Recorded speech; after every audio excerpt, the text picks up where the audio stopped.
Bom dia, boa tarde, boa noite.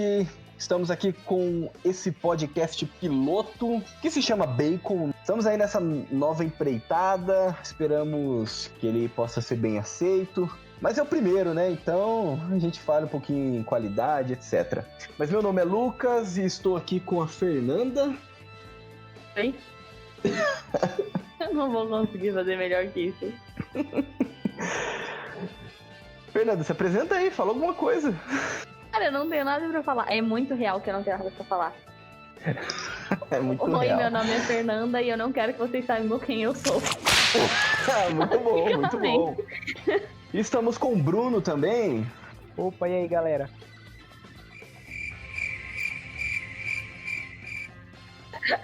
Nossa, a apresentação muito ruim.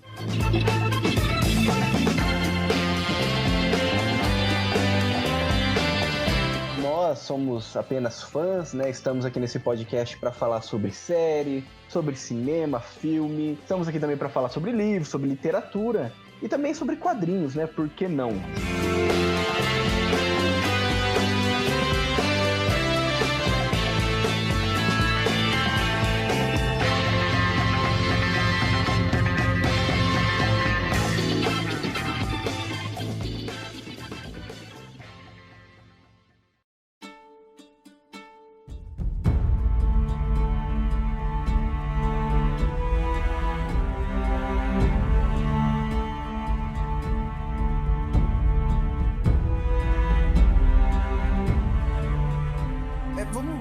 Vamos falar a realidade aqui, pra quem tá ouvindo.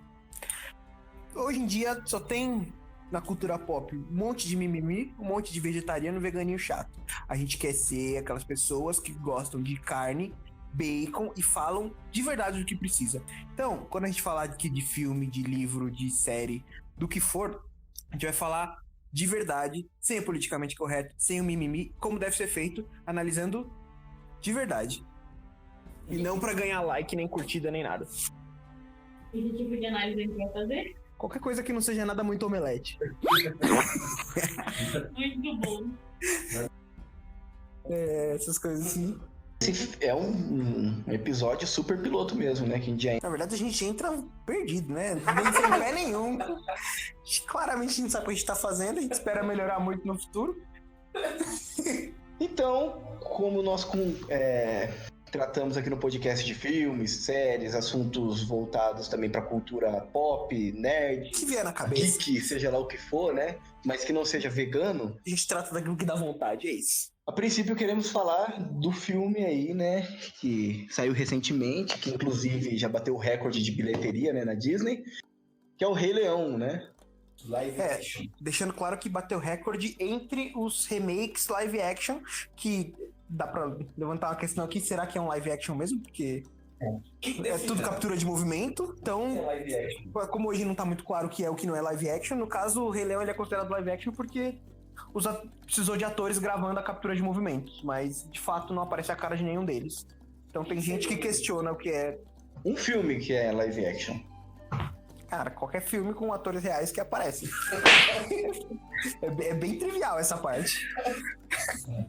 Ele entra na categoria filme, senão ele é uma animação. Esse aí é um filme que não encaixa em nenhum dos dois, porque ele usa atores, mas ele ao mesmo tempo é uma animação, porque ele usa a computação gráfica pra fazer tudo. Então, ele ainda tá caindo na categoria live action, mas tem gente que tá questionando esse tipo de coisa, porque eles usam captura de movimento pra videogame, eles usam captura de movimento pra muita coisa que não entra como atuação normal, né? Tô pensando que se ele entra em animação.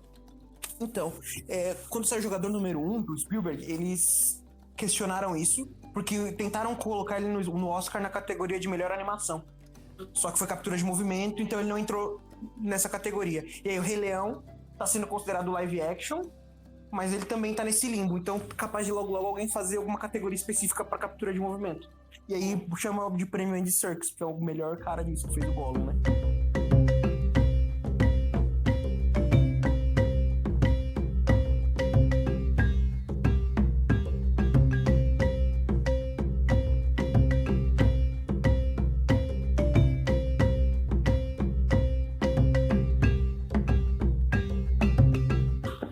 Por exemplo, live action é qualquer filme que é feito com atores reais e não com animação, o Rei Leão ele entra como Live action porque ele é feito por atores reais.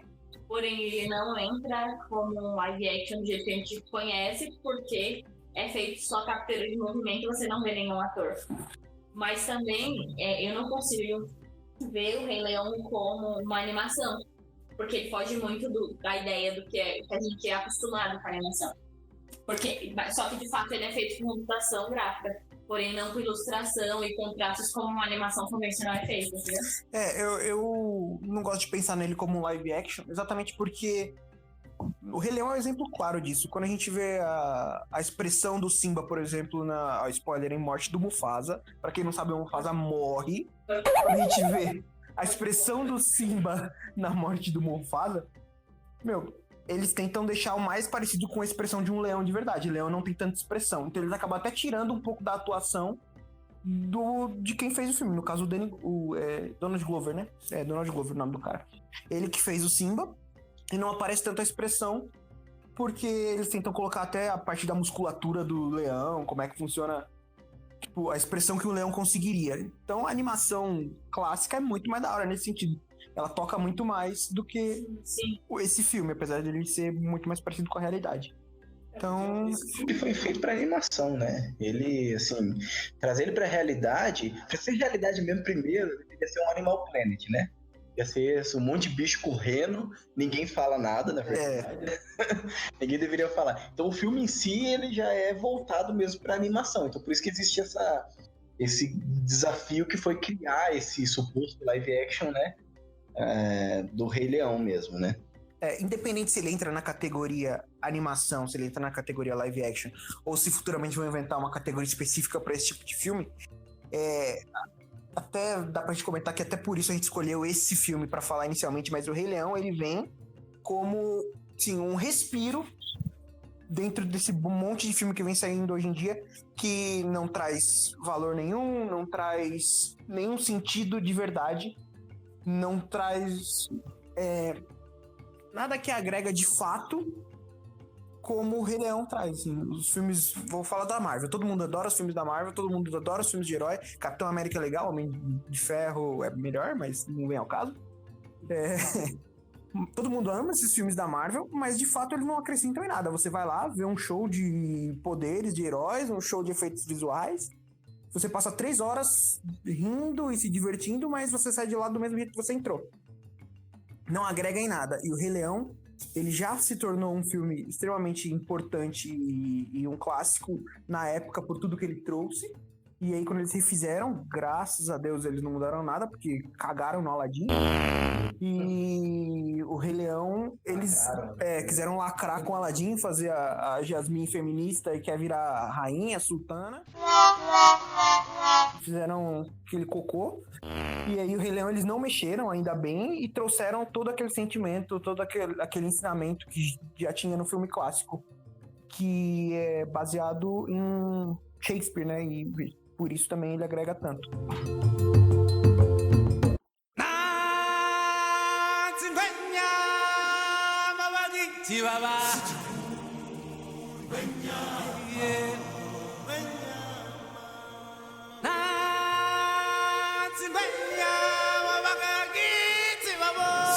O Rei Leão, por mais que eles buscaram o máximo possível de transmitir a realidade, vários momentos ali do filme, várias cenas, você percebe que é muito parecido com o desenho, né?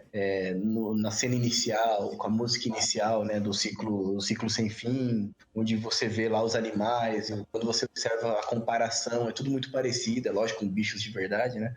Isso eu achei bem legal. E assim, eu achei interessante que o que eles decidiram mudar foi pra deixar mais realista. Que, por exemplo, quando o Rafiki carrega o Simba, ele não carrega com as 2 mãos, porque o macaco não conseguiria andar e carregar o leão. Ele coloca no ombro pra ir se apoiando. Então eles pensaram nessas coisas, nesses detalhes que o filme clássico teoricamente errou pra corrigir. O que foi bom, porque eles quiseram corrigir coisas técnicas e não a história que não precisava de correção, não precisava de mudança. Que é por isso que o filme é tão importante pra gente comentar aqui.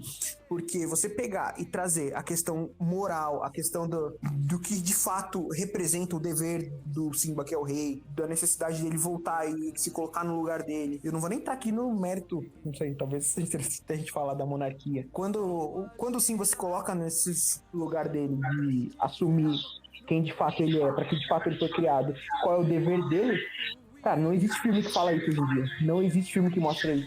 Quando a gente vê Frozen, por exemplo, é exatamente o contrário. Ela não quer assumir o que ela é, quem ela é, ela só quer viver da forma como ela quer. Assim, ela não assume o papel de rainha dela. Então, o Simba assumir o papel dele. Essa mensagem é muito legal, né? Se perdeu muito nos filmes de hoje em dia, no cinema, assim. Ou pelo menos nos blockbusters, que é o que eu assisto. Então, não sei dizer. Mas acredito que filme cult seja muito pior, né? Com tudo que Hollywood vem passando para as pessoas. Mas já que você tá falando bastante, Fernando, e acha que é bem importante falar da monarquia, fala aí. O que você tem para dizer sobre isso? A monarquia no Rei Leão. Não, basicamente a mensagem do Rei Leão monarquia é muito melhor que república. Ponto. É só isso que eu tenho pra acrescentar na vida, entendeu? E que já tá claro pra todo mundo, né? As pessoas só não sabem. Quando o pai chega pra filha e chamar de princesinha, claramente ele tá reconhecendo que é muito mais legal ser princesa do que ser filha do presidente. Eu tava ouvindo aí um podcast aí... Da concorrência. Que não é tão legal quanto a gente. Só é mais famoso. Estavam falando sobre a questão do leão ser o rei, né? E ele ter um posto a assumir, que é uma linha de sucessão e tudo mais, que eles estavam citando, é engraçado, porque a leoa, né, ela que caça, né, o leão, ele fica lá deitado, ele defende o espaço dele, ele briga, né, mas quem caça é a leoa. E as leoas nesse filme ficam o tempo todo deitado, né? Você percebe que o filme não lacrou, né, porque as leoas ficam... elas não assumem o posto do rei, né? E eles falavam justamente isso, né? Nossa, como é o nome da leoa lá? Nala. É, a Nala. Ela poderia muito bem ter feito uma revolução ali e enfrentar o Scar, porque o Scar é um fraco, né? Ele já não era rei exatamente por ser o mais fraco, né? Eles não sabiam que ele estava vivo, eles não sabiam o paradeiro dele, né? E ela saiu para ir procurar ajuda, não necessariamente dele, né? É interessante essa observação do filme, que quem que tem que assumir o posto? Não, e isso é muito legal, porque isso é uma coisa que eu admiro muito na monarquia, né? Porque até quando a gente olha outras produções, a gente pode vir até falar aqui depois de outras coisas ainda relacionadas a esse tema. Mesmo quando o futuro rei ou o regente ou quem quer que esteja no poder ou vá assumir não é uma pessoa íntegra, ainda assim as pessoas respeitam a sucessão e tentam ao máximo buscar a melhor forma de resolver essa situação dentro do que de fato é a sucessão real. Recentemente eu tava vendo uma série que chama Isabel, conta a história da rainha da Espanha, né, Castela, o reino de Castela na época, onde ela não seria a sucessora, o irmão dela seria, mas ele faleceu, ela virou sucessora ao trono. Mas aí a filha do rei tava brigando por esse posto também, porque existiam tratados, essas coisas. Mas de todo modo, a filha do rei não era sucessora legítima, ela era. Mas tinha gente que apoiava a filha, tinha gente que apoiava ela. E ao mesmo tempo, quando os nobres tentavam resolver quem ia ficar no trono, eles estavam resolvendo de forma legítima. Com tratados, com acordos, mas nunca desrespeitando a linha de sucessão real, assim. Então eles iam decidir qual seria a linha de sucessão, mas nunca em momento nenhum eles dariam um jeito de burlar a linha de sucessão. E sim decidir de forma clara qual seria a sucessora. Nunca com golpe, né? Nunca com golpe, é. Ninguém quer golpe, ninguém quer nada disso. E até pensando nessa parte de sucessão, o Rei Leão, cara, ele mostra muito legal isso. O sucessor, ele é preparado pro cargo, né? Isso eu acho muito legal na monarquia. Cara, seus amigos maconheirinhos que vão fazer você virar vegetariano, parar de comer carne, para de ouvir esses caras. Se você que tá ouvindo a gente tem muito amigo assim, que quer te puxar pro lado vegetariano, dos insetos, sai dessa vida, você é carnívoro. Sua vida é buscar bacon. Você come o porco, você não é o porco. Então, mas isso da sucessão é muito legal, né? Porque a gente vê no começo do filme mesmo, antes daquela música que o Simba canta de que eu quero é ser rei. O Mufasa tá levando ele pra passear, ele acorda cedo, ele quer seguir o pai, ele quer ir junto com o pai, ele quer ver o que o rei faz, ele quer entender as coisas do reino. O Mufasa vai dando várias aulas pra ele. Então, desde pequeno, ele é muito preparado pro posto que ele vai assumir. Isso as pessoas, elas entendem quando a gente fala de empresa, mas não entendem quando a gente fala de monarquia. Cara, por que o filho assumir a empresa do pai? Por que os descendentes assumirem as empresas da família? Pensar nas grandes empresas. Dá certo e na monarquia não daria. Um exemplo aqui, bem claro. Pô, você pega o Itaú. O Itaú é uma empresa gigante, os descendentes foram assumindo a empresa e, cara, quem fundou já morreu faz tempo e tá de pé o negócio, tá ganhando dinheiro pra caramba, mais do que deveria até, e funciona. Então, quer dizer, foram preparados pra assumir aquilo. E a monarquia é a mesma coisa, mas de forma muito mais nobre, se bem preparada, porque você tá assumindo não só o dinheiro dos outros, você tá assumindo a vida dos outros, a sociedade, cara. Isso é muito bonito. A monarquia é muito bonita, né?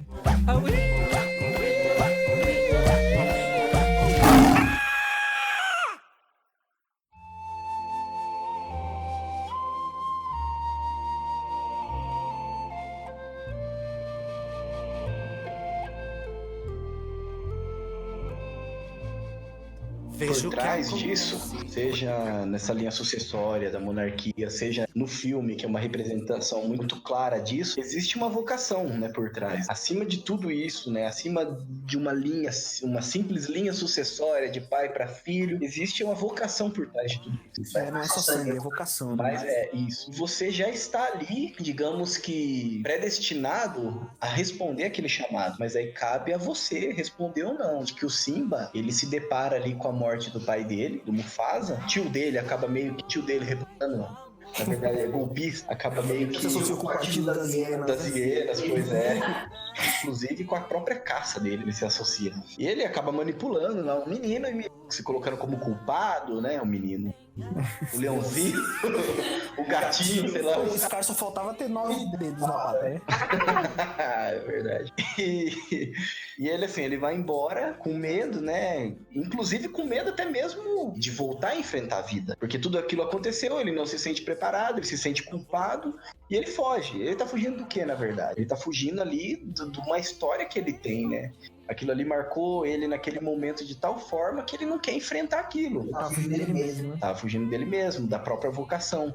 Que depois, durante o caminho, ela volta pra você não ter né? Ela volta. Que aquela representação de como esse chamado volta pra vida dele é quando ele tem aquele contato, né? A nível Chico Xavier, com o pai dele, né? Acho até que antes disso é uma representação muito mais bonita até do que a forma como todo espiritismo que eles mostraram lá. Mas a gente vê que o Rafiki descobre que ele tá vivo pelos sinais da girafa, pelos sinais do que as coisas acontecem. Isso eu acho simbolicamente muito bonito, assim, tipo, trazendo pra uma realidade de forma natural. Deus mostrando pra você, cara, o destino vai se cumprir, tá aqui, confia, né? É tudo natural, né? Tanto que tudo aquilo que acontece mostra, representa, come, e que depois o besouro tá com aquele pelo do bicho. Isso, percebe que é tudo algo natural, né? É algo do sangue, natural, e tem um chamado divino por trás, né? Isso é muito legal, né? Ele tem aquela experiência, né, de se reencontrar com ele mesmo, né? Porque ele olha lá... É interessante, quando ele olha o reflexo na água, no desenho ele vê o pai dele, eu acho que no filme também ele vê o pai dele, né? Ele vê o pai dele, mas na verdade ele tá vendo ele mesmo, ele tá se encontrando, né? É engraçado isso, né? Porque muitas vezes, cara, eu agora mais adulto, muitas vezes eu falo, nossa, você tá agindo igualzinho seu pai, você tá fazendo igualzinho seu pai. É tudo aquilo que a gente falou do começo, da preparação, né? Ele foi educado de tal forma que ele tá se tornando o pai dele, mas de forma, não que ele tá deixando de ser ele, mas que tudo aquilo que o pai dele representa, tudo aquilo que era o pai dele como pessoa, né? Como é, eu não sei se dá pra usar esse termo, mas como pessoa e como rei, ele tá assumindo pra ele, são as responsabilidades que ele herdou. E não só as responsabilidades, mas até a forma de agir, a forma de ser, que ele aprendeu e ele foi carregando aquilo. Isso é muito legal. É interessante porque o Simba ele só consegue responder a vocação dele, né? Quando ele se encontra consigo mesmo. Mas eu gosto muito de pensar em como que foi todo esse processo de ele se encontrar. Então, por exemplo, o Simba ele sempre quis ser rei, mas ele só conseguiu verdadeiramente assumir essa vocação e ser rei depois que ele viveu a experiência de se encontrar consigo mesmo. Mas para viver essa experiência, ele passou por um processo longo, ele passou por um processo de se perder, ele passou por um processo de encontrar nos outros, então a presença da Nala procurando ele também foi essencial. Também pela questão do amor, para as pessoas se encontrarem, mas também pelas pessoas que são próximas, os familiares, os amigos, são as pessoas que nos ajudam sempre a com que a gente encontra a nossa essência. Aí depois de ter essa ajuda externa, ele precisou também se fazer as pazes com a própria história, fazer as pazes com o pai, que ele sentia a culpa, para aí, enfim, conseguir assumir o cargo que ele tinha, conseguir assumir a vocação dele. E é legal que isso veio forte nele também, mais pelo senso de quero ajudar os outros do que necessariamente ser rei por ser rei. Então ele verdadeiramente virou rei quando ele percebeu que ser rei não é um cargo. É um serviço, é uma responsabilidade. Então, isso também é muito legal, porque o serviço público, seja ele monárquico ou não, é um serviço. É um ser servo da população, de quem necessita de você, de quem de fato tá sob a sua responsabilidade. E ele percebeu isso da pior forma possível quando tava quase destruído o reino dele. A vocação em si, na verdade, é um serviço. O Ítalo fala isso no Olavo.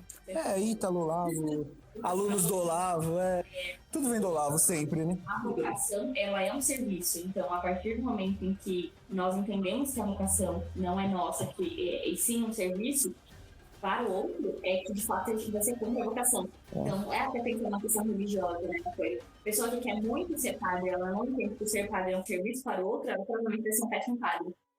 Um bom padre é aquele que sabe que a vida dele é inteiramente dedicada para os outros. É muito bonito. Verdade. Que entende assim, não entrou uma coroa. Sim. Né?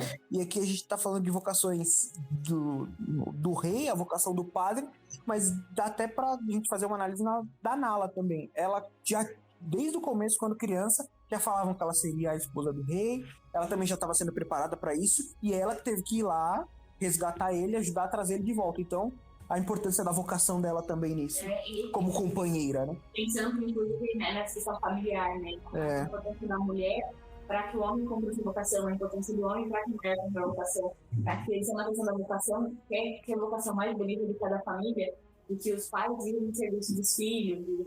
E aí termina com o ciclo de novo, né? Porque aí, no final do filme, volta aquela cena inicial, ele já no papel de rei, no papel do Mufasa, apresentando pra comunidade, quase que um batismo católico, apresentando o filho dele, futuro monarca. Coisa bonita, né? Eita, volta a monarquia. Monarquia católica. Exemplos que a gente pode usar de quando a monarquia foi usada de forma errada, como quando o poder foi exercido, né, de forma errada, né? Mas também exemplos quando ela é usada da forma certa. E quando ela é usada da forma certa, dali você vê plenamente a realização de um projeto que, mais do que humano, divino, né? Tanto que Jesus é o rei dos reis, não é o presidente dos presidentes, né? Usou um pouco de Náufrago, usou um pouco de Ítalo. Isso aí. Usamos muito de Olavo. Pois é.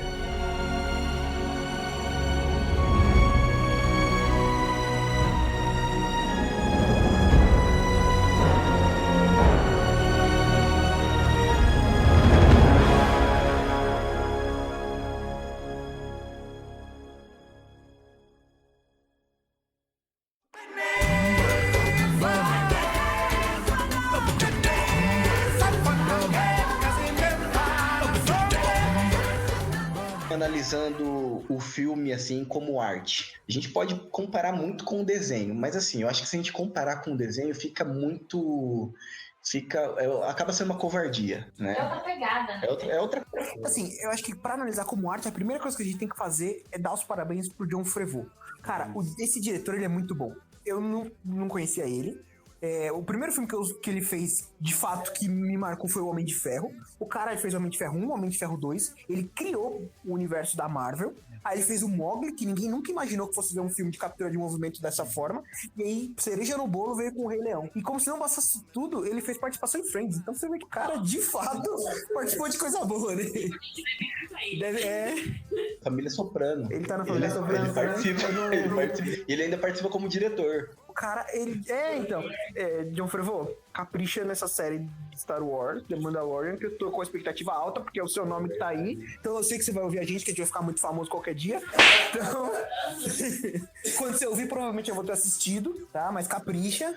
Pô, mas falando como arte mesmo do filme, assim, o Jon Favreau, ele de fato, ele sabe expor muito bem as ideias dele no filme, porque, cara, você pega o Homem de Ferro e pega Rei Leão, ele não tem nada a ver um com o outro, a forma como é filmada, o que ele quer passar em cada um, e mesmo assim ele conseguiu adaptar tudo que ele queria passar em cada um dos filmes. E aí, visualmente ficou maravilhoso. Eu nem sei quem que cuidou da produção gráfica desse filme, mas... A fotografia desse filme é incrível, assim. Eu não tinha expectativa tão alta, de verdade, assim. Me surpreendeu muito, porque é muito bem feito, é muito bonita a questão da iluminação, é como eles souberam trabalhar a questão da natureza, os detalhes, como eles também foram fiéis ao filme original. Quando o filme começa, que tem a música, e aí você vê cada um dos animais, você vê na animação, só que é muito bem feito. Então, assim, só pra mim, só aquela parte, só aquela música já valeu o filme inteiro. Porque... É engraçado você falar isso, né? Porque quando a gente foi ver Aladdin, eu tava com uma expectativa muito alta, principalmente por causa do visual, todo de ouro e tal, e a caverna, e a lâmpada, e, sabe, toda aquela Arábia bonitona que a gente vê na animação. Eu tava com uma expectativa muito alta pra fotografia, pro visual desse filme. E o que mais me empolgou foi o trailer do Rei Leão, porque o visual todo da floresta, dos animais, tava muito incrível e me empolgou muito mais. Eu saí do Aladdin com expectativa muito alta pra Rei Leão. Eu gostei muito do Aladdin também, tirando a Jasmine querendo ser feminista, eu gostei muito do Aladdin, mas o Rei Leão me surpreendeu demais, porque qual era o meu problema? Eu gostava muito do Rei Leão, eu ficava pensando nessa questão da expressão, que eu sabia que eles não iam colocar, porque não faz sentido no leão mesmo, a expressão humana, e eu tava com muito medo de ver um documentário Da Discovery. Da Discovery. Então eu tava com muito medo de ter essa impressão, né? Porque na selva, um monte de animal, mas eles conseguiram trabalhar bem, tipo, a realidade, mas trabalhar a questão da arte do cinema, né? Que é a sétima arte, né? Então a arte do belo, passar a beleza, passar o transcendente, muito bonito. E eles fizeram isso através principalmente das questões da natureza, da iluminação e da fotografia. Então, para mim, eu tive essa experiência de que você consegue ver o belo, você consegue ver o transcendente, que é o essencial para mim na arte, mesmo sem as feições humanas, por exemplo, mesmo sem essas expressões, você conseguia sentir e viver com a coloração que estava naquela determinada cena, você conseguia sentir a tristeza, você conseguia sentir a alegria, você conseguia sentir a esperança. Passar por todo o sentimento. Até pra complementar isso, a gente não pode deixar de falar da outra arte que faz parte desse filme e que arrasa também, que é a parte musical. Eles refizeram as músicas...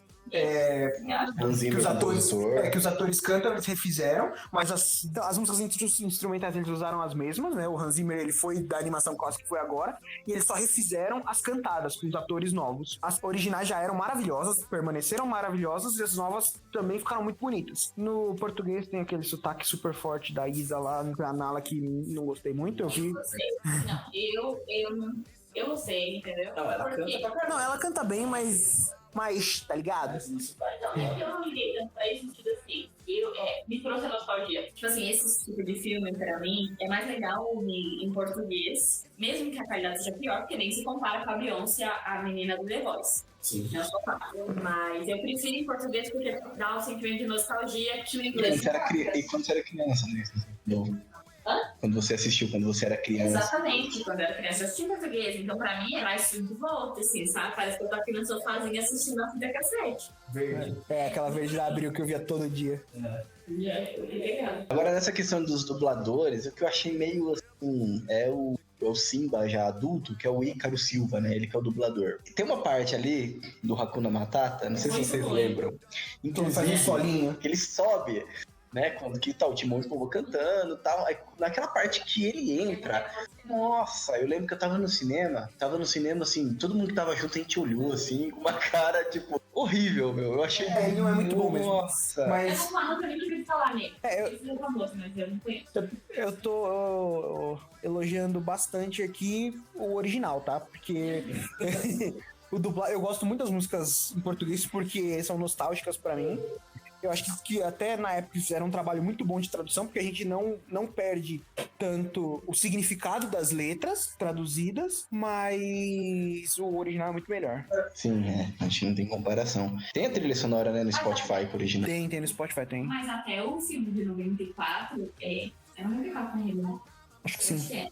Hoje não se compara. É que a gente fala que a gente gosta do dublado porque tem a questão da nostalgia. Mas se você for ver assim na qualidade, no originalzão, quem cantava era o Elton John, entendeu? Você acha que se compara o Elton John Quem aqui no Brasil, entendeu? É verdade. Talvez esteja de Chororó. Não, o Chororó, o Chitãozinho, ele completa. Tava falando do Jon Favreau, o diretor. Eu vi um vídeo onde ele comenta, né, sobre o filme. Ele fala dos maiores desafios que teve na direção, enfim, no filme em si, que era a questão justamente da expressão dos personagens. Não tem expressão de bicho, né? E o que ele tentava fazer? Sempre quando algum bicho, algum animal estava conversando, focava no rosto do animal, mas assim, era foco e já colocava em outra coisa, até mesmo para ninguém ficar observando aquele bicho lá Que não fala falando e não ter uma impressão negativa. Mas ao mesmo tempo eu fiquei pensando, mas poxa, quando a gente assiste Planeta dos Macacos, os caras, eles focam, é drama, é ação, mas é voltado pro drama. E você vê expressão assim. É que é diferente, porque você fazer isso com o macaco ele tem muito mais músculo na cara, ele é muito mais próximo do ser humano, então ele consegue expressar mais. O leão, cara, não faz nada dessas coisas. Nem se compara. É um bicho cheio de O macaco, principalmente o macaco do Planeta dos Macacos, acho que o macaco também não tem, parece bem. Que é o Andy Serkis também, que é o mestre do captura de movimento. Você consegue, tipo assim, a carne da espécie, sei lá, é muito mais próxima do humano, por exemplo, do que o do Rei Leão, qual é o nome dele? O Rafik, que eu não sei a raça. Que é um negócio totalmente à vista. Acho que é babuíno, mas eu não... Não é babuíno, porque não tem...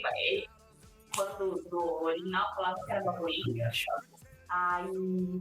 Quando foi fazer o remake, eles viram que não tem babuíno lá no rato, parece naquela região, e que ele parecia com outro macaco que não é babuíno. Aí eles pegaram esse macaco inclusive ele não tinha rabo, ele tem um rabinho pequenininho. Aí eles cortaram literalmente do macaco. E não fizeram merda dessa vez. Eu tô andando muito com você. Gente, vocês não me conhecem, mas eu não sou assim não, viu? É mentira. E aí cortaram o rabo do Rafik. Fala aí qual é o nome. Tinha Mandrilo Sphinx. É um primata da família dos macacos velhos, parente próximo dos babuínos. É esse aí que é o... Entendi. Que é muito diferente, inclusive, da gente, né? Dos humanos. Nossa, né? muito feio. Então, e, por exemplo, pra esse macaco, como é que você ia dar uma expressão mais humana? Ia ficar muito estranho. Uhum. E ele já tinha mais do que os anões. Se você reparasse, você conseguia ver um pouco mais de emoção nele, tipo, ele tá dando de noite do que É verdade. anões, do que o Pumba. O que eu acho um grande feito desse Rei Leão, pra mim, assim, eu, Bruno, como pessoa, tá? Não é, sem considerar arte, sem considerar nada disso, mas, cara, esse ano saiu Vingadores Ultimato. Filme mais aguardado dos últimos 10 anos por causa da Marvel. Tipo, cara, o encerramento da maior fase e tal, da saga completa do infinito. E, de fato, 3 horas de Vingadores, muito legal. Todo mundo que assistiu gostou muito. Eu assisti algumas vezes, eu viria mais vezes tranquilamente. Só que eu só me emocionei, só senti de fato alguma coisa, sabe? Bateu mesmo a arte no Rei Leão. Eu saí de Vingadores gostando muito do filme. O que agregou, o que acrescentou, o que mudou, o que eu senti que fez diferença na minha vida foi o Rei Leão. Porque tudo que ele ensina, tudo que ele mostra é muito bonito. E o Vingadores, por mais incrível que seja, por maior bilheteria que faça, dinheiro que faça, não passa disso, assim, de entretenimento e dinheiro. Claro que assim, o Vingadores, você consegue tirar lições muito boas. Os Vingadores Alphas fizeram um episódio incrível sobre os Vingadores. Não é só a técnica que importa. Então, por exemplo, os Vingadores, eles têm, visualmente falando, é incrível. Gastou-se muito dinheiro com isso, então fizeram uma superprodução com efeitos especiais fora de série. Mas o Rei Leão, além disso, ele tem a bagagem da profundidade da arte, da história que ele conta, que é a arte do cinema. Por quê? Porque ele foi baseado na Bíblia, né? Ele foi baseado no livro de José. Ele foi José e Moisés, ele foi baseado. Moisés, e também em Shakespeare. Então, assim, você tem muito conteúdo de arte dentro da história, dentro da narrativa. A narrativa do Rei Leão profunda e é muito completa. Diferente da narrativa dos Vingadores, que é muito boa, mas que não tem esse intuito, né? Então, eu acho que nem se compara. A proposta é diferente. Exato, é isso que eu quis dizer, porque o Rei Leão marcou o ano dessa forma, coisa que nem o Vingadores com a maior bilheteria conseguiu fazer comigo. Por isso que eu falei na questão pessoal. E isso não só pra esse ano, mas eu não consigo lembrar, além desse Rei Leão, um outro filme que causou esse tipo de sentimento. Que de fato a gente não vê mais conteúdo dessa forma. Você vai ver Chernobyl, mas vai ver depressão. Muito bom. Chernobyl, Olha, não é à toa que acho que a crítica falou melhor de Chernobyl do que de várias outras séries ainda. Então, depois que a gente assistir, pode qualquer coisa comentar também. Eu pensei nisso no episódio quando você sobre Chernobyl. Pode, já tá aqui estamos convocados já. Vamos falar dos comunistas, dos comunistas. Adoro. É legal que não precisa falar bem, né? Não dá pra falar bem. Dos camaradas. Eu acho melhor que apagar a parte que a gente fala nosso nome. Não adianta, eles estão gravando. KGB. A gente tá usando equipamento da China, a China tá gravando e passando por Mas aí. sabe, Se tivesse iPhone, né? Que o Steve Jobs era super capaz. Sabe que a Rússia vai produzir uma série de Chernobyl, né? Eu ouvi falar isso aí. A versão dele. Mas a Ele tava gente, defendendo. no próximo episódio a gente comenta isso. Daqui a pouco eles vão também produzir Stranger Things também, né? A versão russa. É verdade.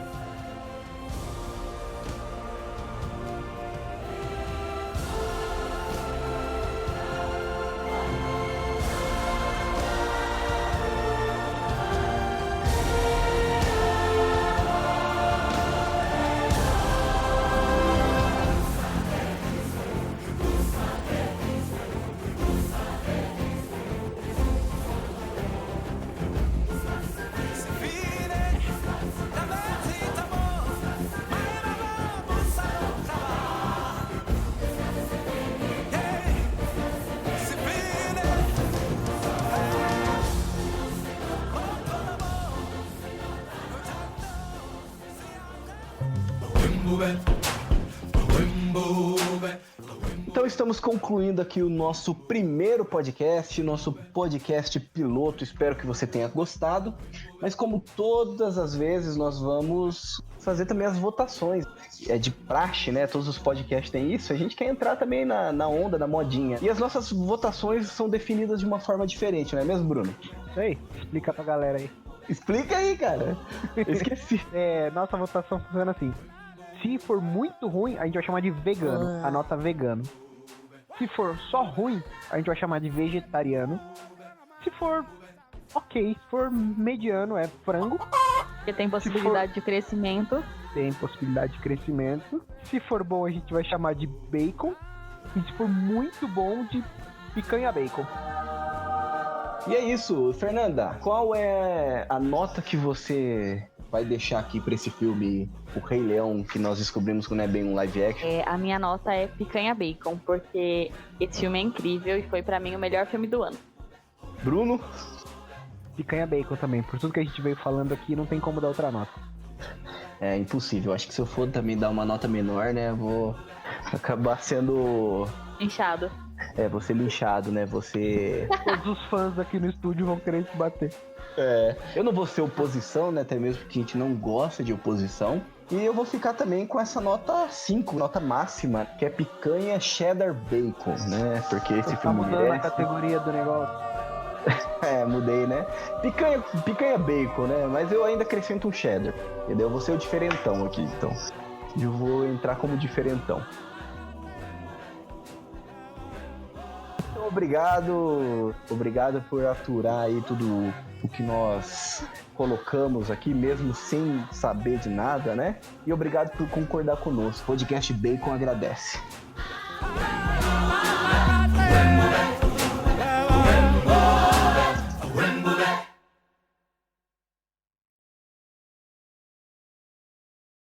Lembrando, somos apenas fãs, a gente não sabe de nada, né?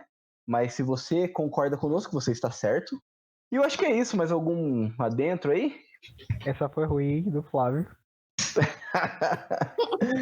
São as referências, né? A gente tem que trazer algumas referências. Como é que eles vão concordar com a gente se a gente não sabe de nada? Isso é verdade.